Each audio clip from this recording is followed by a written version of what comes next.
इस कहानी का उद्देश्य किसी की भावनाओं को ठेस पहुंचाना नहीं है, बल्कि मनोरंजन करना है। इसे अन्यथा ना लें।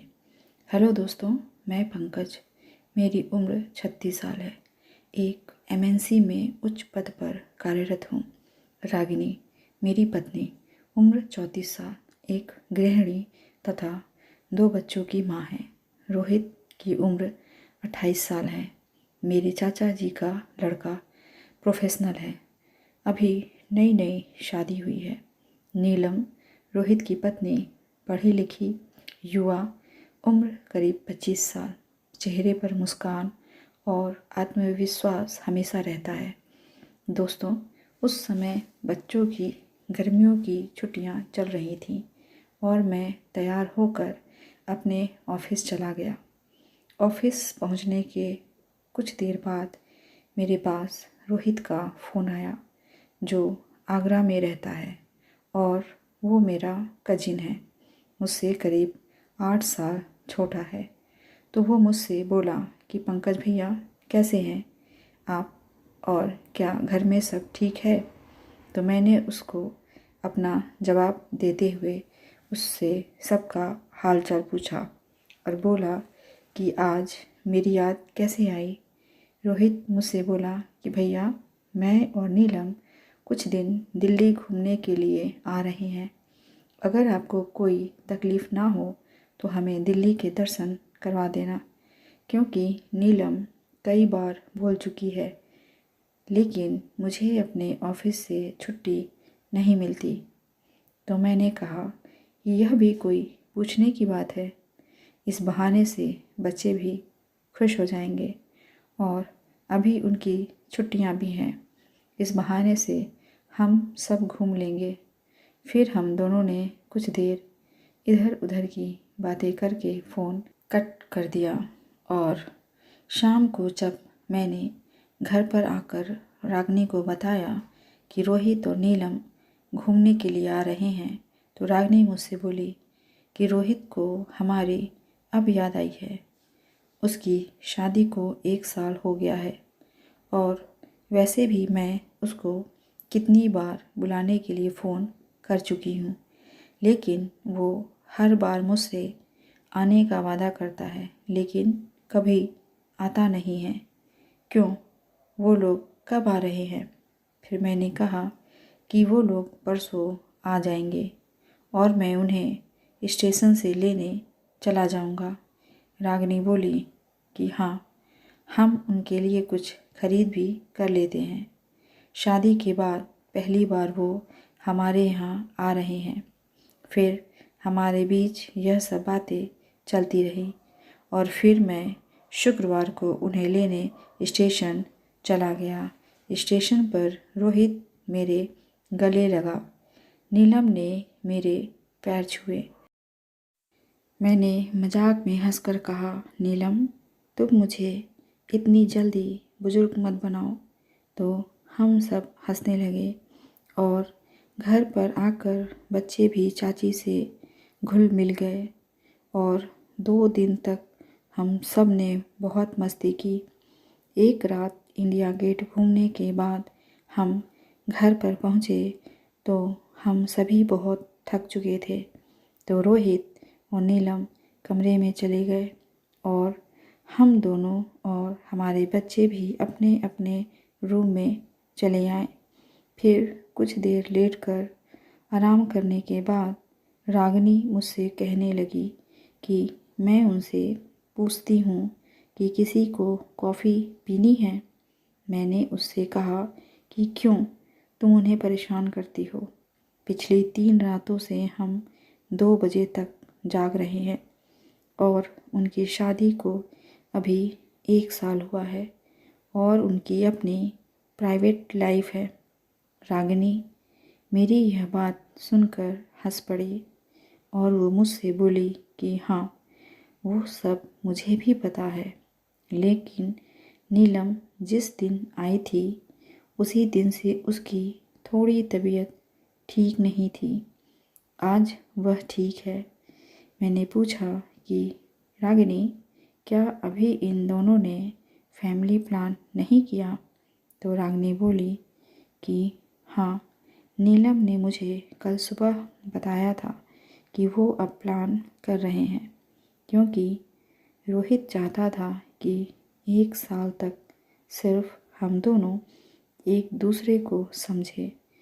फिर मैंने उससे कहा कि इसका मतलब रोहित बहुत समझदार है। तो रागिनी ने मेरी चुटकी ली और बोली कि हाँ, तुम्हारे परिवार में सारे मर्द समझदार हैं। और फिर हम दोनों हंसने लगे। फिर रागिनी उनसे कॉफ़ी के लिए पूछने उनके रूम की तरफ चली गई और वो करीब 10 मिनट के बाद आई। तो वो मुझसे बोली कि पंकज, वो लोग तो अभी से शुरू हो गए हैं।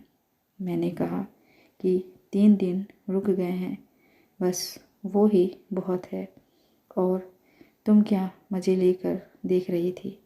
तो रागिनी के चेहरे पर तुरंत एक बड़ी सी स्माइल आ गई। मैंने उससे पूछा कि क्यों, तुमने ऐसा क्या देखा? तो रागिनी ने कहा कि तुम भी देखकर आ जाओ। और मैं चुपके से गया और खिड़की के पास से अंदर देखा तो रोहित उस समय बेड पर खड़ा हुआ था और नीलम उस समय बेड पर बैठी हुई थी। नीलम का शरीर भी इतना गोरा था कि जरा सा दाग भी दूर से दिख जाए। फिर रोहित बोला कि अब तुम यहाँ बैठ जाओ। दोस्तों, मैं नीलम के मुंह ऐसे शब्दों को सुनकर बहुत हैरान रह गया कि जो लड़की इतनी मासूम सी दिखती है, वह इतनी तेज बातों में कैसे हो सकती है। तभी मेरे पीछे से रागिनी भी आ गई और वो बहुत धीरे से मुझसे बोली कि पंकज देखो, नीलम कितने आराम से है, उसे बहुत मज़ा आ रहा होगा। मैंने उससे कहा कि क्यों, रोहित पर दिल आ गया? तो रागिनी ने मेरी तरफ देखा और उस समय मैंने उससे कहा कि आज तुम मुझसे काम चलाओ, फिर देखता हूँ। मैंने सुबह सुबह सबको उठाकर मंदिर जाने के लिए बोला और कहा कि सभी लोग जल्दी से तैयार हो जाओ। तभी रागिनी बोली कि तुम सब मंदिर जाओ, मैं तुम्हारे लिए लंच तैयार करती हूँ। दोस्तों, मुझे पहले से ही पता था कि रोहित किसी भी मंदिर नहीं जाता और फिर वही हुआ। रोहित बोला कि मैं भी नहीं जाऊंगा और वो रागिनी को बोला कि भाभी, लेकिन मैं आपकी खाना बनाने में मदद ज़रूर करूंगा। और फिर हम सब मंदिर के लिए निकल गए। रास्ते में मैंने रागिनी को एक मैसेज किया कि आज तुम्हारा रास्ता बिल्कुल साफ है। तो रागिनी ने भी मुझे ठीक है लिखकर मैसेज भेज दिया। फिर हम करीब 3 बजे घर पर वापस आए। तो मैंने रागिनी को इशारे से हाल जानने की कोशिश की, तो उसने स्माइल देकर अच्छे संकेत दिए और अब मैं तुरंत समझ गया कि मेरा काम हो गया है। और फिर उसी रात तक हम सब मस्ती हंसी मजाक करते रहे और रोहित ने भी अपने स्वभाव से यह बिल्कुल जाहिर नहीं होने दिया कि हमारे पीछे से क्या तूफान आया था। फिर मैं कुछ देर बाद फ्री होकर रागिनी से बोला कि रागिनी सुनाओ, मेरे पीछे से तुमने क्या क्या किया, मज़ा लूटा या नहीं? तो रागिनी ने तुरंत मुझे दिखाया। तो मैंने उससे कहा कि ऐसे नहीं, मुझे पूरी कहानी विस्तार से सुनाओ, क्या क्या हुआ। रागिनी ने बेडरूम का दरवाज़ा बंद किया और बेड पर आ गई और वो मुझसे बोली कि तुम भी अपनी बीवी की कहानी सुनो। फिर मैंने कहा कि अभी भी क्या मन नहीं भरा? तो रागिनी बोली कि नहीं, जब तक तुम न हो तब तक मेरी नीयत नहीं भरती। फिर रागिनी बोली कि तुम्हारे जाने के बाद मैंने रोहित को चाय दी और मैं नहाने चली गई और फिर रोहित को आवाज़ देकर कहा कि रोहित, किचन में गैस बंद कर दो और तुम भी नहा लो। मैं बस 2 मिनट में बाथरूम से बाहर आ रही हूँ। और फिर एकदम से मैंने ज़ोर से बाल्टी को फेंकी और साथ में चिल्लाई तो रोहित भागकर बाथरूम तक आया और बोला कि भाभी क्या हुआ। मैंने गिरने का नाटक किया और दरवाज़ा खोला। मैं तब तक ज़मीन पर ही बैठी रही और मैंने उस समय टॉवेल लपेटा हुआ था। फिर मैंने रोहित से बोला कि देखते क्या हो, मुझे उठाओ और बेड पर लिटा दो। रोहित ने कुछ हिचकिचाते हुए मुझे अपनी गोद में उठाया और बेड पर लिटा दिया। इतने में मैंने रोहित के चेहरे पर पसीना देखा और तभी मैंने रोहित से कहा कि तुम मेरे पैरों को मोड़ो। और फिर रोहित ने भी मेरा एक पैर घुटने से मोड़ दिया। रोहित मुझे लगातार घूर घूर कर देखता रहा। वो बस देखे ही जा रहा था। तब उसे थोड़ा होश आया। वह बोला, आप तो इस काम में बहुत अनुभवी लगती हो। अब मैं भी हंसते हुए बोली कि हाँ, मैं और भी बहुत कामों में अनुभवी हूँ। तभी रोहित बोला कि प्लीज़ भाभी, मुझे दर्शन तो करवाओ। फिर मैंने उसे पूछा कि क्यों, किसके दर्शन? तो रोहित बोला प्लीज़।